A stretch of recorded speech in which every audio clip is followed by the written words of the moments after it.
Hello, hello, j'espère que tu vas bien. On se retrouve aujourd'hui pour une nouvelle vidéo. Alors moi, c'est Bintou. Ici, je partage avec toi mon cheminement vers l'acceptation de toutes les parts de ma personnalité. Je partage avec toi mes prises de conscience et mes réflexions. Donc, n'hésite pas à t'abonner si ce sujet t'intéresse. Aujourd'hui, on va parler de la dépendance affective. Lors, j'ai pris conscience de mon type de dépendance. Pour les personnes qui ont un type de dépendance affective fuyante, vous vous rendez compte que lorsque le conflit arrive, vous avez tendance à prendre la fuite.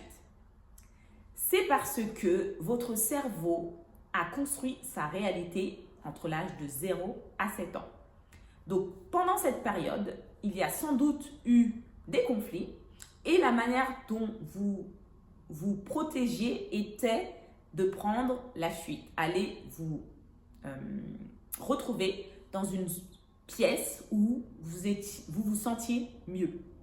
Donc, une fois adulte, lorsque vous vous retrouviez dans des situations qui faisaient écho avec cette période de votre vie, votre cerveau va vous dire de fuir.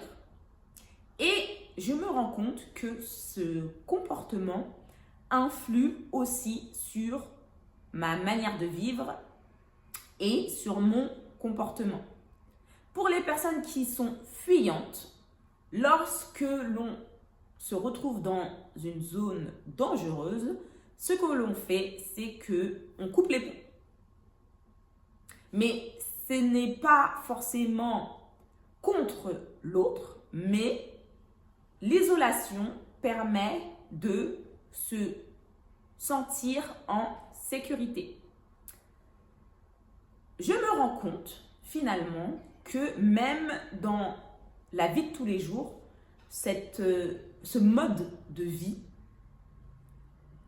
existe, puisque on aura tendance à se séparer des choses très facilement, à couper avec les personnes que l'on considère comme étant des personnes dangereuses. Attention, c'est le cerveau qui donne cette information. Il te conditionne pour te dire que tu es en danger.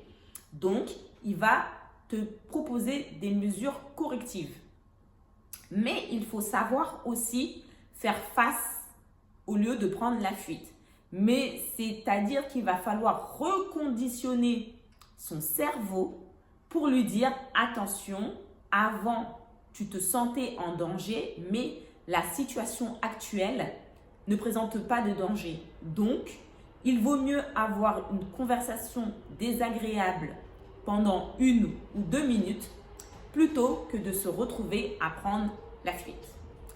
Alors, c'est facile à dire, mais ce n'est pas forcément évident. Ça représente une sortie de zone de confort, puisque habitué à partir quand ça ne va pas, se retrouver face à une personne et devoir se justifier finalement, je ne sais pas si on peut vraiment dire justifier, mais expliquer pourquoi on décide de prendre la fuite, c'est plus sain que d'être là à se dire une conversation de 2 minutes avec une sortie de zone de confort, puisque ton corps va te dire que tu es en danger alors que ce n'est pas du tout le cas, te permettra au fil du temps d'étendre cette zone pour qu'elle devienne plutôt une zone de confort.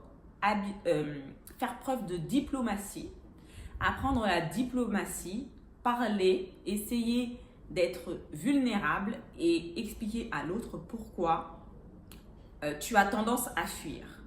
Mettre une fin peut-être à une relation sans pour autant avoir à se justifier.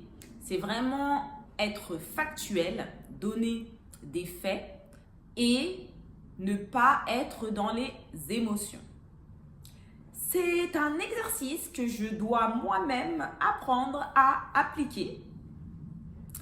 Donc, il faut du temps, de la patience et de la bienveillance, puisque il faut vraiment aller à l'encontre de son cerveau, de ses habitudes, pour déconstruire et reconstruire des relations plus saines face aux conflits. Donc, je t'invite à me donner ton avis et me dire si tu es une personne fuyante, comment tu gères lorsque tu as un conflit avec une personne. C'était Bintou et à bientôt pour la prochaine vidéo. Bye!